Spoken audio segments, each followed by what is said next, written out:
bila saja Joe Biden diangkat sebagai Presiden Amerika, antara pertama dilakukan adalah dia keluarkan, dia minta Kongres mengeluarkan dana daripada tabung negara itu, diberikan pada rakyat direct. Macam mana Jerman buat. Setiap rakyat dapat duduk rumah, jangan bergerak, jangan keluar. Makanan cukup. Itu caranya. Hari ini Amerika 6.4%. China, waktu mula-mula kena COVID dulu, kita tengok dalam gambar bergelempangan rakyatnya yang di Wuhan tu, tengah berjalan jatuh, tumbang apa semua. Ditutup sepenuhnya Wuhan. Saya tak silap, saya dalam 3 minggu. Tutup. Tak siapa pun boleh keluar. Tapi makanan ada. Wang ada untuk rakyatnya. Dan hari ini ekonomi China 18.3%. Taiwan, begitu juga. Bila ada musibah, mereka tutup negara dia. Tak bagi orang lain masuk. Mereka menyelesaikan masalah dalam malaman. Tapi pastikan makanan ada. Rakyatnya boleh hidup. Maka hari ini Taiwan mendapat peningkatan ekonominya 82%. Malaysia, bumi tercinta, bumiku, bumi kita semua saudara, negatif, minus 0.5%. Kenapa ini berlaku? Kenapa semua ini boleh berlaku? Kerana pimpinan tidak memikirkan jauh ke depan. Tak tahu macam mana nak menyelesaikan masalah. Bila ada masalah ni, duk ikut sembrono je. Orang kata begini ikut, orang kata begini ikut. Akhirnya bertelagah sama sendiri. Ini keadaan. Dan saya melihat semalam kemarin, Ketua Pemangkang Datuk Seri Anwar Ibrahim, beliau telah pun membuat satu kenyataan terbuka yang cukup keras berhubung dengan cara kerajaan menangani, pimpinan kerajaan menangani COVID-19. Dia katanya nakkan peruntukan daripada rakyat, daripada negara. Ambil, tak ada masalah. Parlimen meluluskan 3 bilion untuk pembelian vaksin. Tapi sejauh mana vaksin itu menyeluruh sampai pada rakyat? Sehingga saat ini perjanjiannya mengikut kenyataan daripada Khairi Jamaluddin, Menteri Sains Teknologi, 75% boleh selesai dapat suntikan vaksin. Kalau semua ada suntikan itu, tentulah berkurangan. Tapi sekarang bertambah meningkat. Artinya suntikan vaksinasi itu tidak dapat memenuhi sebagaimana yang dijanjikan. Khairi Jamaluddin kena letak jawatan. You please get out from that bloody minister. You fail. Sebab dapat duit 3 bilion. So kita nak tanya sekarang ni, dah lebih daripada 3 bilion, ambil lagi, minta lagi 2 bilion. Kononnya nak beli vaksin. Lepas itu, minta cuba kerajaan menggunakan dana daripada kumpulan wang amanah negara. Kawan, tak silap saya lebih kurang 16 bilion. Ni apa benda ni? Berbilion-bilion. Vaksinnya mana? Vaksin tak cukup. Negara kita 32 juta aja. Macam mana perancangan anda? You bertanggungjawab. Kita kena kaji, sebagai kata Anwar Ibrahim kata, dia kata, kaji siapa syarikat yang membekalkan, dari negara mana, apakah wang itu sudah dibayar. Kalau kita dah kena bayar, kena kencing lah kita ni. Apakah negara kita ni kencing dengan pembekal vaksin? Vaksin Pfizer lah, Sebonica lah, tak apa benda lah, tak kisahlah. Dia Menteri Sains dan Teknologi. Okey, rakyat dengan berlapang dada. Tak ada kita dengar demonstrasi, jangan ambil duit rakyat untuk beli vaksin. Tak ada. Bajet 2020 pada bulan November lalu meluluskan untuk Kementerian Sains dan Teknologi memesan vaksin dengan nilai 3 bilion, bukan 3 juta, brother. Bukan 300 ribu. Bukan 30 juta. Bukan 300 juta. 3 bilion. Mana vaksin tu? Berapa nilai satu dos tu? Adakah perincian dilakukan? Adakah semak dan imbang? Syarikat mana yang kamu gunakan untuk membawa masuk vaksin ini? Jangan sedap saja, brother. Saya sebab itu, saya bila sebut Khairi ini, saya agak ada pandangan saya lah, sebab sewaktu dia berada tingkat 4 zaman Tun Abdullah Badawi tu, saya dah worried. Waktu Tun Abdullah mula-mula jadi Perdana Menteri, rakyat semua sokong. Tapi bila hadirnya Khairi Jamaluddin, melelong habis. The beginning of all. Saya tidak akan percaya pada dia. Dan sekarang ni dia diberi diberi amanah, tanggungjawab untuk memastikan negara kita mempunyai vaksin. Buat peruntukan kewangan. Tak tahulah berapa. Perinciannya bagaimana. Nak 3 bilion. Okey, kemudian tak cukup lagi. Nak 2 bilion. Kemudian katanya ini minta baru ni, kata 16 bilion. Apa benda ni? Apakah mereka mengambil kesempatan di saat rakyat tengah tenat? Rakyat dalam diburu ketakutan oleh ancaman daripada ini COVID-19. Mau melatih. Explain, yes, we need.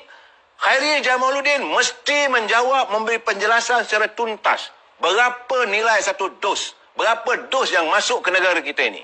Kalau nilai satu dos itu RM10 atau RM100, kalau masuk sini, katalah 300,000 ke, sejuta ke, kalau sejuta yang 1 juta dos, nilai 100, baru 10 ni, tak sampai lagi 1 bilion. Kita dah pakai 3 bilion. Ini perkiraan orang yang macam saya lah. Nah, dia kena jawab. Dan dia tak boleh lari dari tanggungjawab ini. Dan pastikan bahawa SPM Suruhanjaya Pencegah Rasuah kena intai. Syarikat mana yang digunakan untuk memesan ini? Segala perhubungan, data-data, macam mana dia mula-mulanya, perjanjiannya, isi kandung perjanjian macam mana. Ni sekarang ni kita terkapai-kapai ni. Sebab bila dia dah mengatakan tak begitu mencukupi, tak boleh dapat lagi suntikan kedua dan ketiga, dan adalah side effect dan sebagainya, kamu bertanggungjawab. Kamu tak boleh lari dari tanggungjawab ini. Jangan semuanya letak atas bau ada apa-apa, atau letak di atas bau ketua pengarah Kementerian ini Kesihatan. Bagi saya tak fair. Memanglah kita meragui dari awal lagi kenapa kementerian dia diberi oleh kerajaan pimpinan Tan Sri Muhyiddin untuk memesan vaksin ini. Kenapa tidak diberi direct pada Kementerian Kesihatan? Kementerian Kesihatan selama ini telah pun melaksanakan dengan baik. Negara kita berhadapan dengan wabak kolera, kita berhadapan dengan wabak taun, kita berhadapan dengan wabak ini HIV, kita menghadapi masalah dengan Ebola. Malahan kita berhadapan juga dengan masalah one time is a Vietnam Rose. Ada berlakunya gonorrhea lah, syphilis lah. Kementerian Kesihatan memesan. Tak ada guna pun kepada sains dan teknologi. Okey rakyat. Kita ada tahun batuk kering. Malahan dulu one time, dulu negara kita ada TB. Ada satu hospital khusus TB. Diwujudkan dekat jalan Pahang. Akhirnya masalah TB ini bukan lagi merupakan ancaman. Kita ada menghadapi masalah satu ketika di Sungai Buloh. Dulu sebut saja hospital Sungai Buloh ni semua ngeri. Kenapa? Kerana hospital Sungai Buloh itu terkenal sebagai penyakit kusta.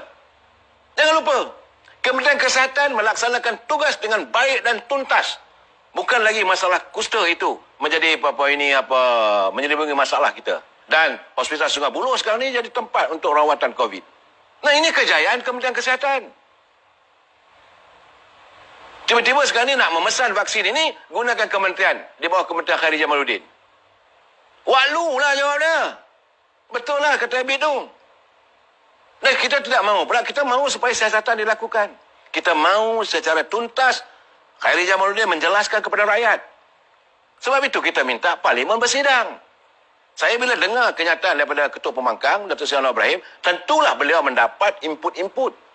Tentulah dia mendapat banyak pandangan-pandangan, terutama daripada Kementerian Sains dan Teknologi. Pandangan daripada Kementerian Kesihatan. Jangan lupa, isteri beliau adalah seorang doktor. A qualified doktor. Jadi kalau sekarang ni, kenapa Kementerian Kesihatan tidak diberi tanggungjawab untuk memastikan negara kita memperolehi vaksin daripada negara luar? Dan mesti ada dia punya kaji selidik sejauh mana impak setiap ubat itu. Macam kita gunalah. Kalau sakit malaria, ini ubatnya. Kalau penyakit TB, ini ubatnya. Batuk kering, ini ubatnya. Biarlah Kementerian Kesihatan. You are not a bloody doctor lah, Khairi Jamaluddin. Betul lah anda dinasihat oleh pegawai anda. Itu sains dan teknologi. Mulalah mewujudkan mesti sains data. Apa nak jadi ni negara kita ni? Bertanggabu. Saya dalam keadaan begini, saya bersimpati juga dengan Datuk Adham Baba. Akhirnya dia terpaksa memikul. The problem yang jadi masalah sekarang ni. Dan hari ini yang paling teruk kena maki, kena berlasah dengan warga adalah Naib Presiden UMNO, Datuk Ismail Sabri. Kerana dia membuat pengumuman yang disediakan oleh bahagian COVID-19. Dia baca, dia nyatakan, dia beri explain. Sepatutnya tugas memberi penerangan ini diberilah kepada Menteri Penerangan. Kerana anggota dalam pemerintahan darurat, menteri yang ada yang menganggotai jabatan kuasa darurat waktu Mageran dulu, Menteri Kewangan, Menteri Penerangan. Menteri Penerangan adalah salah seorang anggota yang ini ada dalam perlembagaan. Sila semak. Apabila nak mewujudkan Mageran negara ini ataupun perintah darurat, pentadbiran pemerintahan darurat, Menteri Penerangan mesti berada sebagai jabatan kuasanya. Kenapa Menteri Penerangan dibawa begitu saja? Dia sebab Menteri Pertahanan dia jagalah, fikirlah soal aspek pertahanan. Kalau kita nak berperang ke, senjata cukup ke, senjata tak cukup ke, tentera cukup ke, bagaimana nak deploy anggota tentera kita, itu tugas Menteri Pertahanan. Menteri Dalam Negeri, macam mana nak jaga keselamatan, pastikan ada kawalan. Ini Menteri Dalam Negeri. Yang memberi penerangan, penjelasan adalah Menteri Penerangan dan Komunikasi. Kenapa dia disingkirkan? Ini persoalan. Dan bila kita memesan ubat-ubat, mestilah melalui Kementerian Kesihatan. Bukan sehari, sejak negara kita wujud, selepas kita mencapai kemerdekaan. Dan Kementerian Kesihatan mampu menyelesaikan banyak masalah. Tapi keadaan sekarang ni dah berterabur.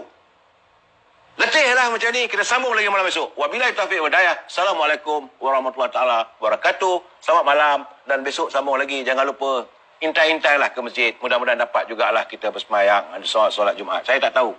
Saya cuba juga. Gambarnya bila tengok muka saya, gambar dia kesian, bagi masuklah. Kalau tak ada, tak apa.